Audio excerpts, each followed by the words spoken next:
Okay, the music that you can listen to is, as you can see, courtesy of White Bat Audio.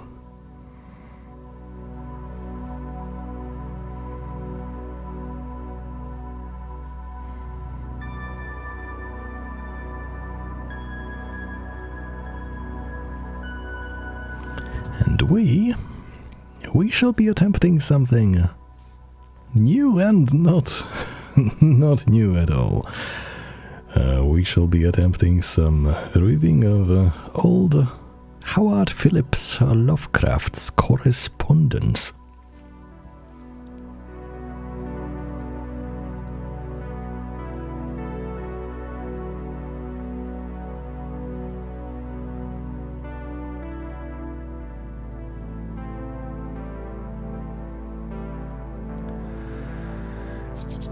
Yes. Good evening. Good evening. I thought that it would be kind of nice to give a little bit of something to your brain before you head off to your, or to my, before I actually need to stop talking in second person. Before I go to my,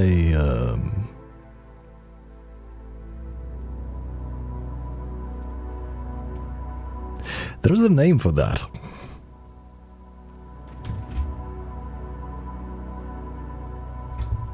We can call it rest, yes. I wanted to do something like nocturnal sojourn, but sojourn would be totally out of place, and you get the point. Yes.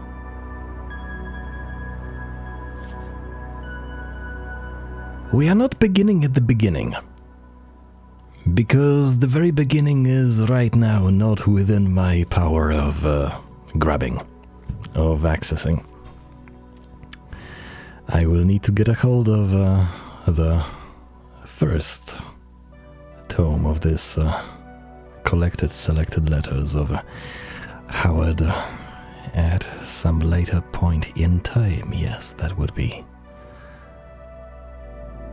nice. But at the same time, I have not even read this one yet, so... This letter is supposed to be to Miss Elizabeth Toldridge, apparently living at 10th Barn Street, Providence, Rhode Island, written on July the 1st, 1929.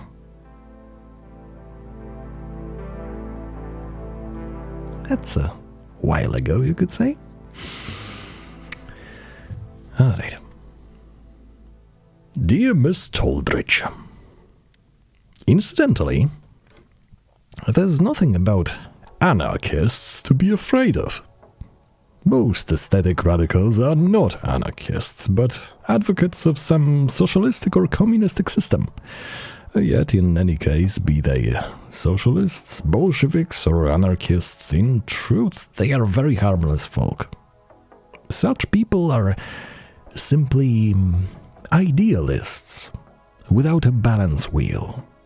People who see the crudity and absurdity of our present social political order, but who fail to see that any other order is certain to be equally crude and absurd, and even more unsatisfactory because ungrounded in natural evolution.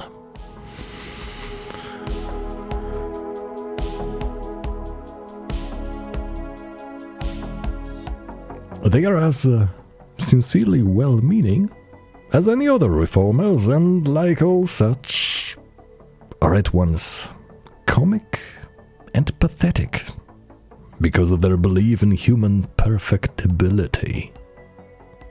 Despite their bold talk, they are timid and ineffectual creatures, most of whom would not hurt a fly if they could. I know many of them by correspondence. Delightful persons, when kept off the subject of their hobby. As a matter of fact, all benevolent persons have the instincts of socialists and anarchists, whilst the Christian religion literally interpreted is communistic in every particular.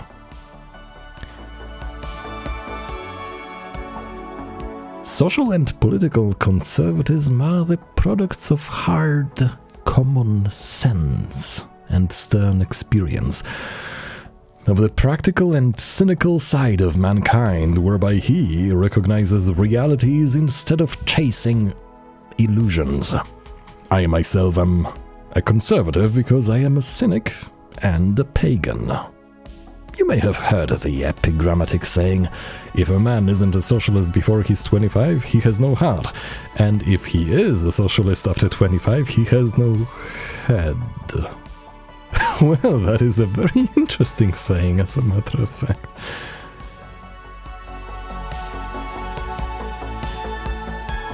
I like it. I kinda like this one.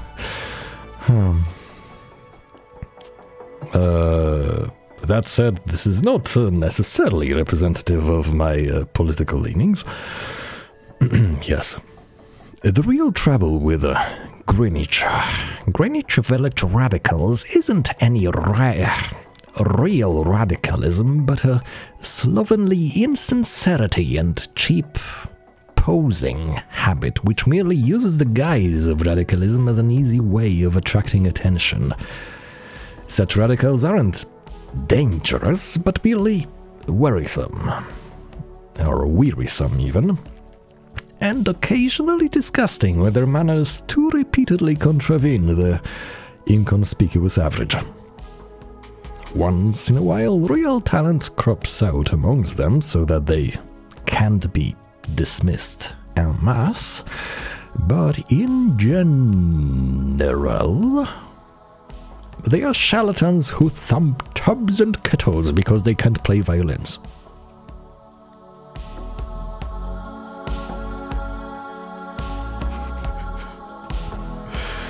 They thump tubs and kettles because they can't play violins. Okay. Cheap and pitiful, but scarcely formidable. The cave discovery in New Mexico is also highly interesting and important, forming a new link in the chain of facts concerning the lost cultures of the Western world. The last 2 or 3 years have certainly upset a good many established anthropological hypotheses, especially as regards the remote primitive periods of which bones and flint implements embedded in rock and gravel are the only surviving relics. Recent discoveries of fully developed human remains in very ancient geological strata push back the date of man's evolution astonishingly.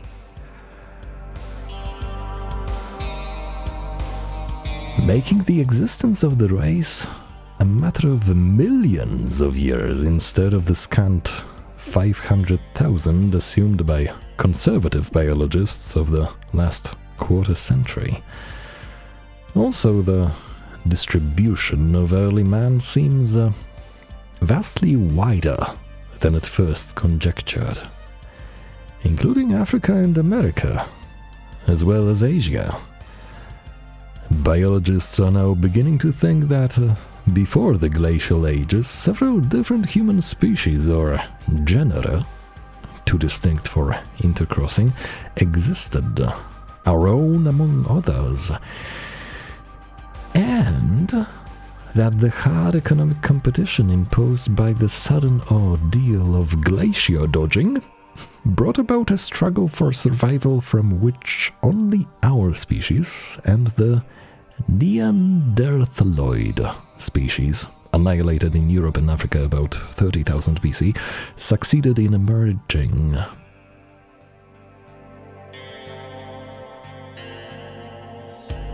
Our species seems to have been fully developed and distinct in its mental superiority over 1 million years ago, so that its own infancy must extend far back into the age of the great mammals. We seem to be the oldest of all the biped stocks which sprang from the ground apes, having a head start over our rivals, which enabled us to, well, annihilate them all before the dawn of recorded history.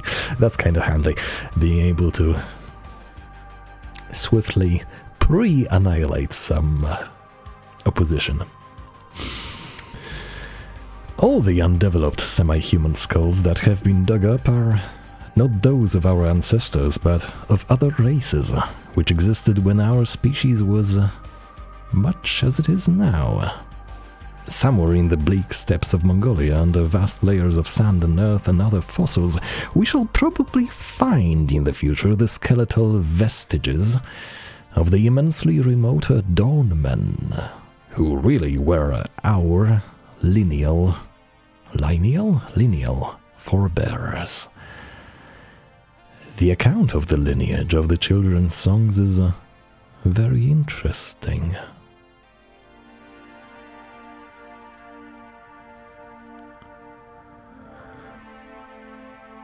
Only since the era of the great philologists Max Miller and the Brothers Grimm have we realized the vast antiquity of our commonest juvenile folklore.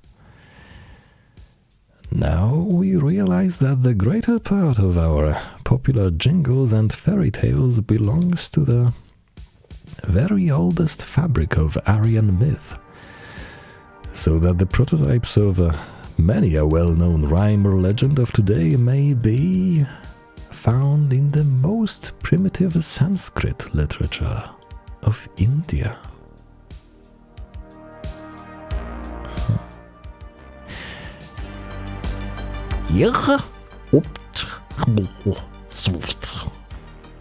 Lovecraft.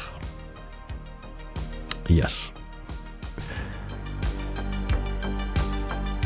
The first one is yor.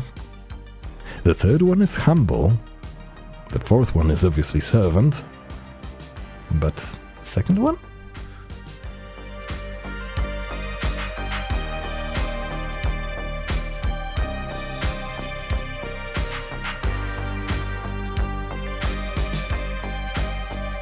Obtuse?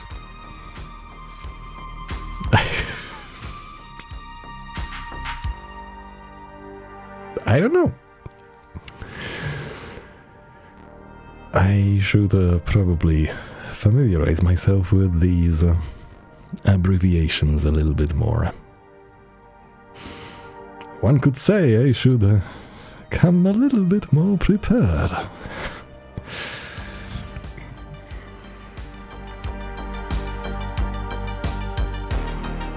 Yeah. That was the first letter in this collection of letters. And that was the letter to a letter, actually number 360, to Miss Elizabeth Toldridge. Stupid nose.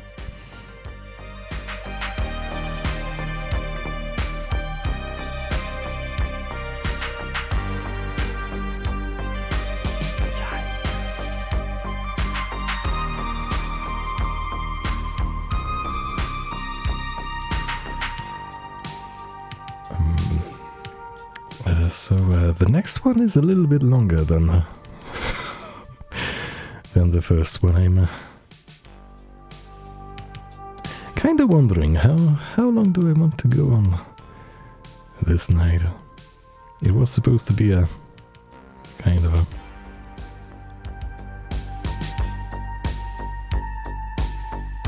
short test, you could say.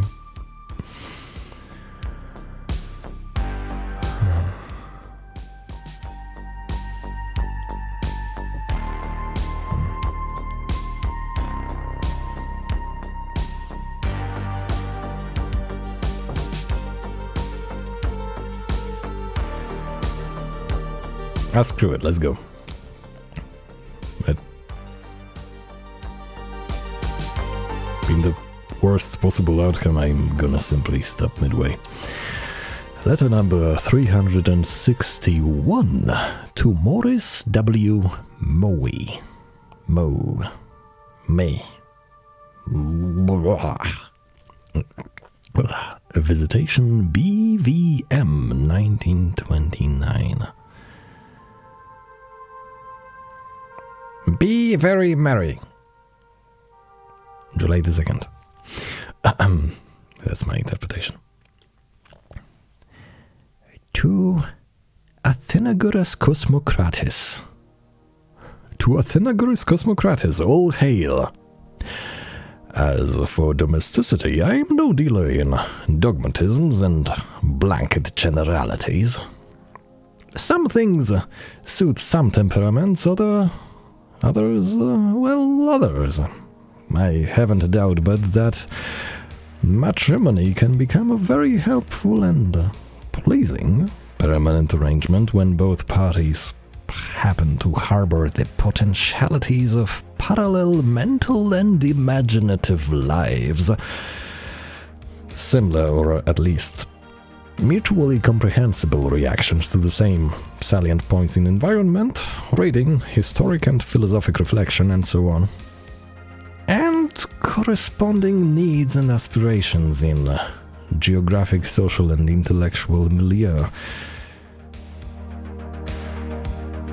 But I must add that I don't see how the hell any couple outside of professional psychiatrists can ever tell whether or not they possess this genuine parallelism until the actual test of 2 or 3 years of joint family life has brushed aside all the transient and superficial reactions due to novelty and rashly assumed adaptability, and revealed the basic rock-bottom motivating mental and imaginative influences on each side.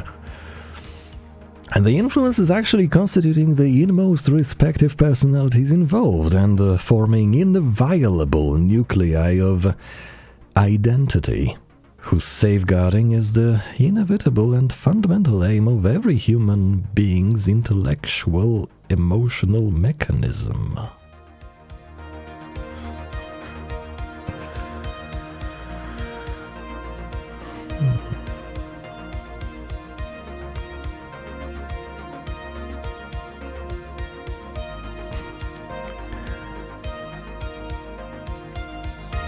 It is all a matter of chance, in greater or lesser degree as the parties have or lack a lifelong acquaintanceship, or are naturally good or poor judges of human temperament. Whether a given marriage will develop into a true and lasting domestic harmony or become an intolerable mental irritant until cancelled by a sane and benign court action.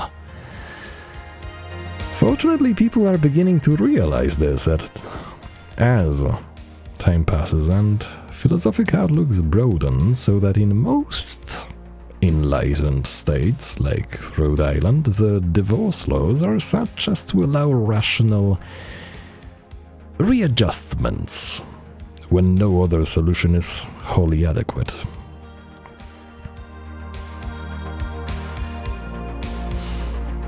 If other kinds of states, such as New York or South Carolina with their medieval lack of liberal statutes, were equally intelligent in their solicitude for the half-moribund institution of monogamy, they would hasten to follow suit in legislation, for certainly the disillusioned future generations will never tolerate a blind trap, which... I don't need to have this in front of me. Which offers 10 chances of disaster to 1 of success.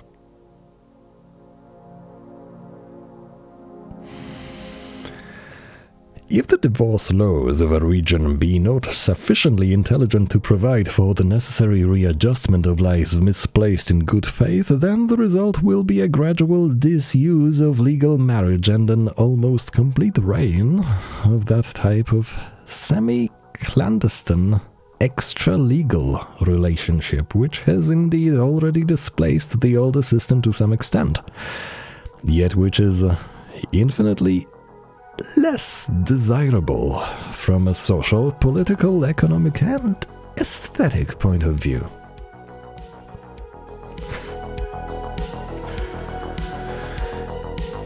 Aesthetic point of view. Like, I guess it's aesthetically pleasing to have a ring on your finger?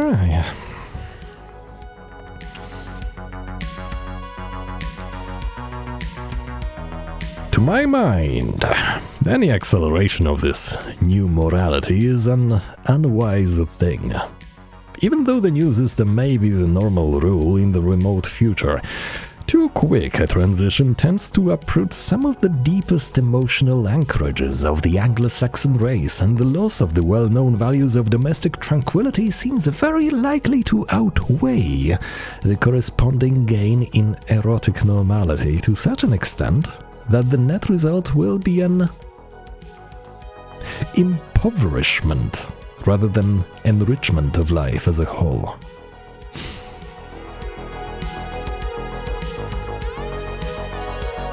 That is one bloody long paragraph, by the way.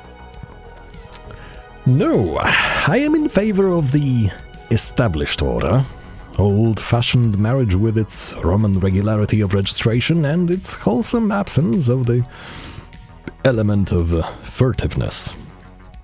But if it is to survive, it must clean house, must purge itself of primitive superstition and Victorian hypocrisy, and reorganize itself as a rational institution adapted to human needs rather than remain an impossible Procrustean bed to which all human temperaments must be fitted through crippling and torture. It must allow for the mistakes and false starts which all but savants and clairvoyants are certain to make now and then, and must not pose as a romantic ideal when in truth it is, at best, merely a social compromise.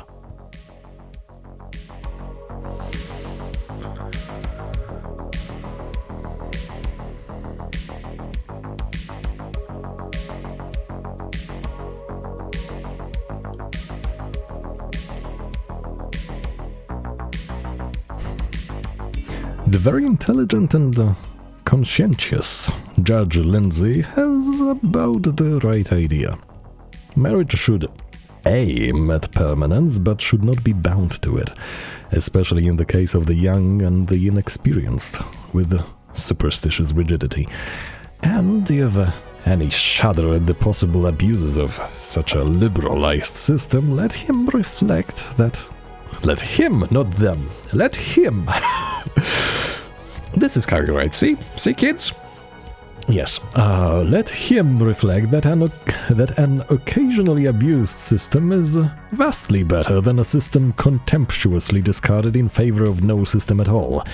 Nothing is abuse-proof, and the true conservative would prefer to see in an intelligently historic background possibilities of family harmony and favorable conditions for offspring, even if it did lead to occasional cases of premeditative consecutive polygamy, rather than witness the total collapse and repudiation of lawful wedlock and the adoption of an unregulated type of companionship perilous to posterity and to the state. Perilous to posterity and to the state. Certainly some strong thoughts are contained. Well, we have stumbled upon the beginning of strong thoughts quite a while ago, actually. Under a rational regime, a very fair number of persons would, according to the laws of chance, need only one plunge in order to hit the target of a passable permanent marriage.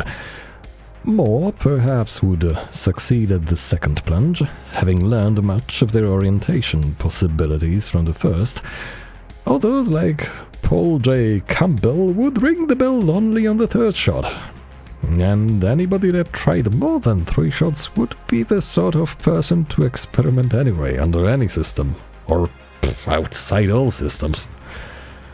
A good way to cut down the percentages of abuse would be to make divorces for purely temperamental reasons, i.e. for reasons other than those specific and acute ones already recognized by the laws of most states, available only for couples married long enough, say 2 or 3 years, to have truly demonstrated their essential incompatibility.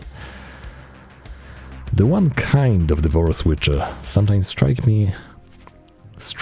me as a bit fishy and premature is where the marriage date itself is only a year or less in the past.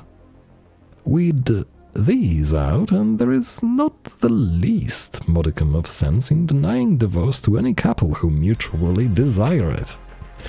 Custody of offspring to be determined by the court if not decided by the joint petitioners. And alimony. Alimony is a relic of obsolescent economics and a source of ridiculous extortion which ought to be laughed off the statutes in favor of a very restricted program of financial responsibility to be applied by the court when called for in a few individual cases. Ho hum, it's easy to be a Lycurgus on paper, descending to the merely concrete. I've no fault to find with the institution, but I think the chances of success for a strongly individualized, opinionated, and imaginative person are damn slender. That was an interesting sentence.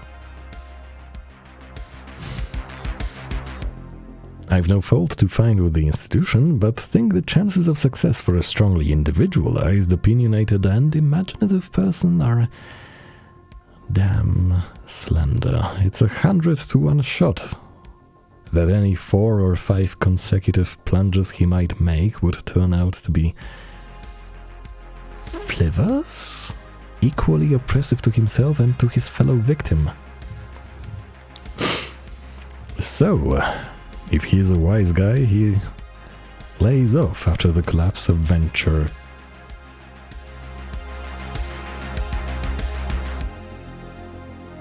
Wait a second. How are you supposed to read a hashtag?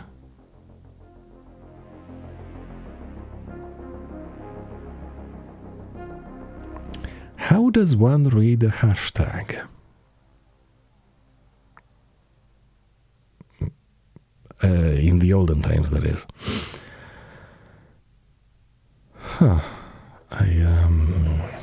Or, if he's very wise, he avoids even that.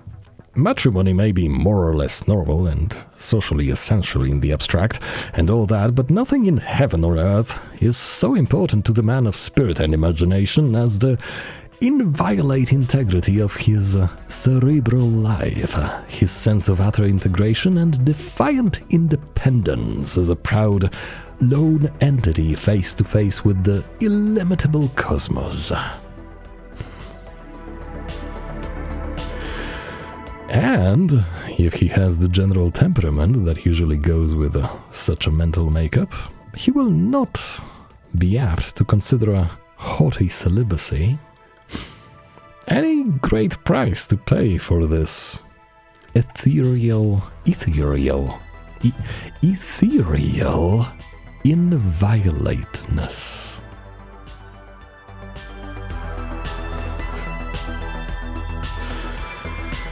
Independence and perfect seclusion from the futile herd are things so necessary to a certain type of mind that all other issues become subordinate when brought into comparison with them. Probably this is so with me. And yet I didn't find matrimony such a bugbear as one might imagine. With a wife of the same temperament as my mother and aunts, I would probably have been able to reconstruct a type of domestic life not unlike that of Angle Street days, even though I would have had a different status in the household hierarchy. Your idea of establishing a new life is simply reconstructing the old one? Come on. But years brought out basic and essential diversities in reactions to the various landmarks of the time stream and antipodal ambitions and conceptions of value in planning a fixed joint milieu. It was the clash of the abstract, traditional, individual, retrospective, Apollonian aesthetic with the concrete, emotional, present-dwelling, social, ethical, Dionysian aesthetic. And amidst this, the originally fancied congeniality based on a shared disillusion, philosophic bent, and sensitiveness to beauty waged a losing struggle. It was a struggle unaccompanied.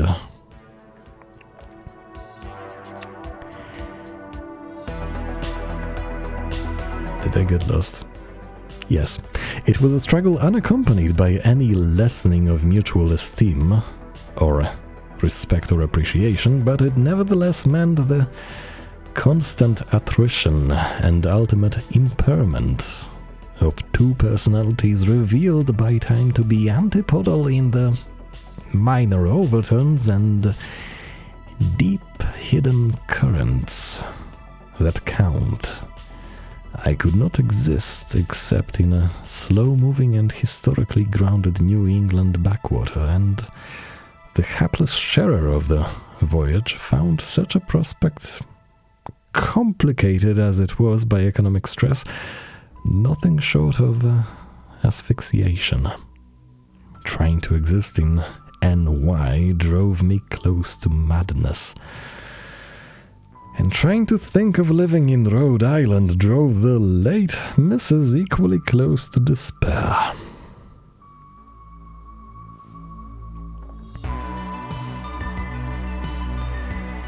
Each, obviously, formed an integral and inextricable part of a radically different scene and life cycle. So the distaff side of the outfit, for whom the initiative in such matters is traditionally reserved, preferred increasingly forcible arguments in favor of a rational and amicable dissolution. Bloody hell, what the hell is wrong with my nose? Goodness gracious. Sorry for that. Once again, I should have come more prepared, yes. Without wishing to retreat from any historic responsibility, without wishing to retreat from any historic responsibility of an English gentleman, I could not forever be deaf to such logic. Hence, last winter agreed to do what I could to further a liberation and a fresh start all around. Rhode Island, as a really civilized commonwealth, did its duty. So oil returns to oil and water to water. And I would, despite my profound theoretical regard for the custom of wedlock, be rather a nilotic saurian. Saurian? If I used peeled onions to register my emotions at getting back to the comfortable old Rhode Island bases of contemplative independence with congenial blood kinsfolk hovering benignly by. After all, when a guy has been secluded and sought in his ways bachelor for 33 and one and a half years, as I had been when I risked the plunge in 1924, the chances are that he won't take kindly to any radical domestic change. A bird as old as that is past the age of weaving new kinds of nests, and had better not try it. Be a Benedict before 25 or not at all, is my grandpaternal advice to conservative youth. Well,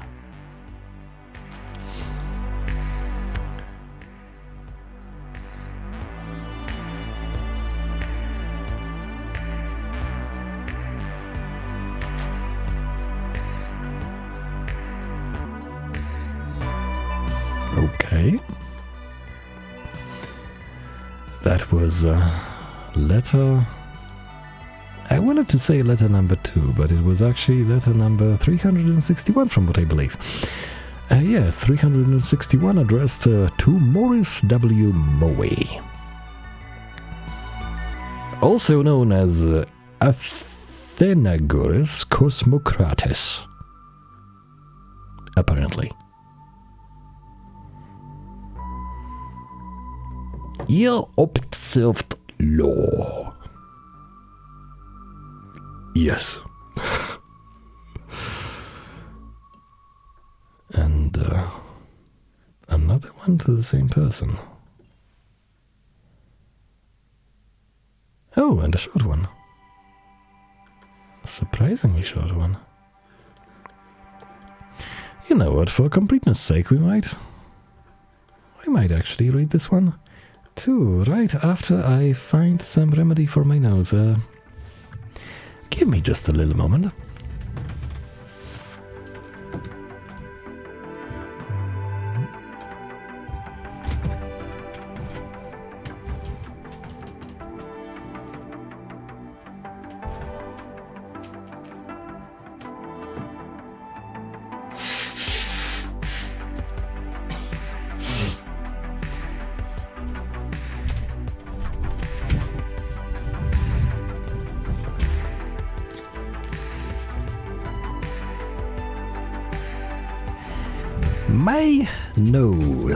My nose had been perfectly serene until the point of commencing this streaming action. Yes.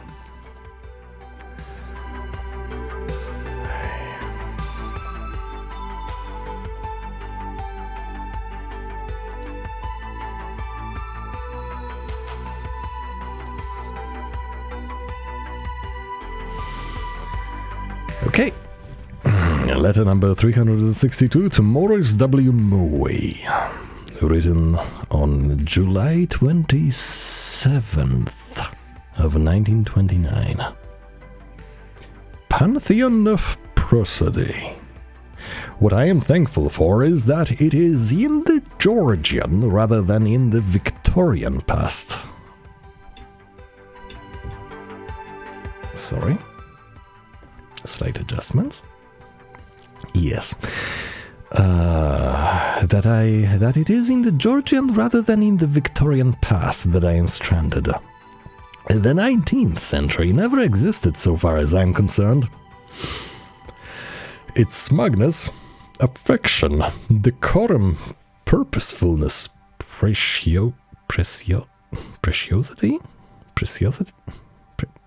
precious something, mock medievalism, optimism, hypocrisy, progressivism, inhibitions, and so on, having rebounded from me as an 1870 rubber ball might rebound from a 1720 brick wall. What?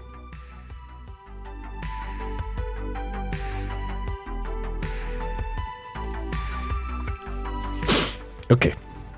I know Lovecraft is writing fancy sentences, but I wasn't prepared for this one.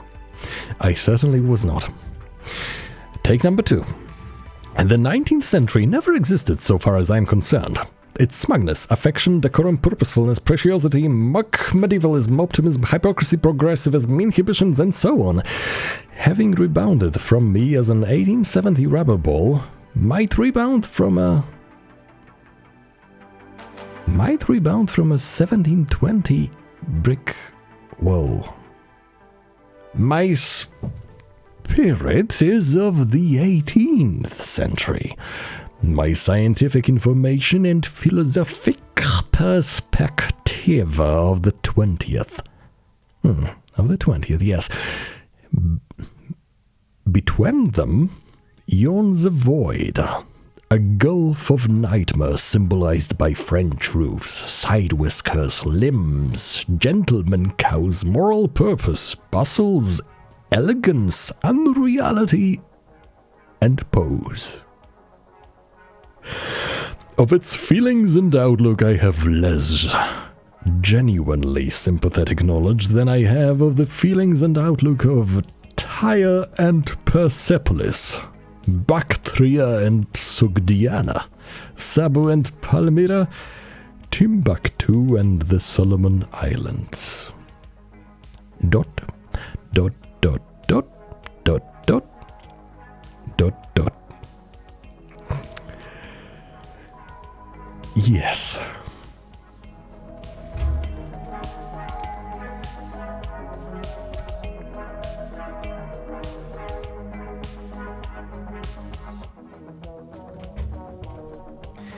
Between them yawns a void. Between these, my spirit is of the 18th century, my scientific information and philosophic perspective of the 20th. Okay. Between them yawns a void. All right. A gulf of nightmare symbolized by French roofs, side whiskers, limbs?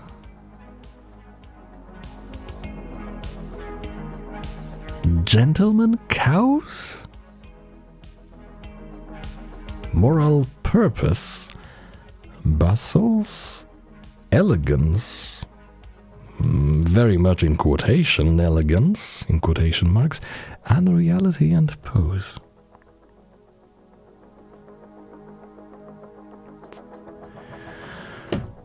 Of its feelings and outlook, I have less genuinely sympathetic knowledge than I have... Wait, of its feelings and outlook... Of its feelings and outlook, of the feelings and outlook of the void, of the feelings and outlook of the Victorian, of the 20th century.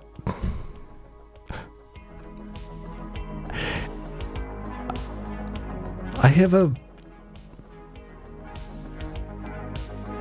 vague intuition that I should be able to understand this, but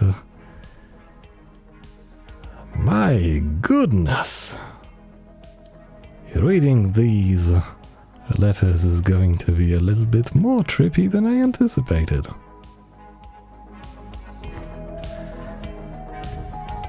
A little bit more special, certainly.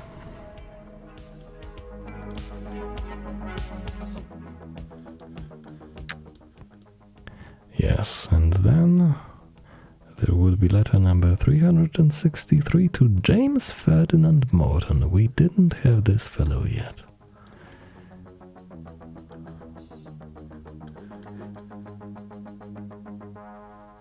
But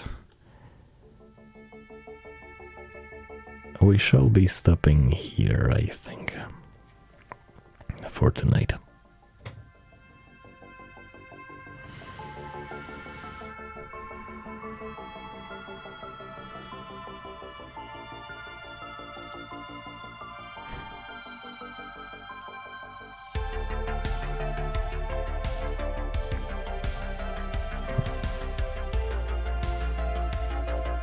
Yep. I think this is enough of thought sustenance to lead me off into my nightly sojourn. Yes.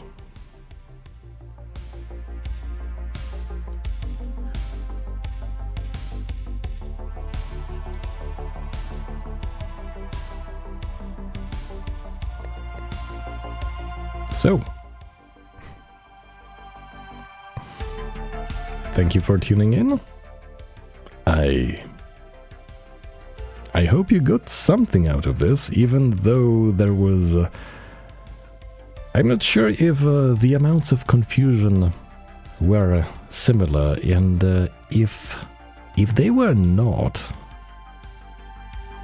or if you were less confused than I was, then I apologize for the frustration and disappointment on your part that you must have experienced while I was kind of trying to make heads or tails of the things that I was confronted with, especially in the last messagification.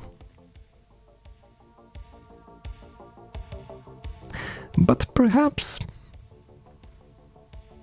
perhaps it wasn't so bad all the way through. Yes. We shall cling to such a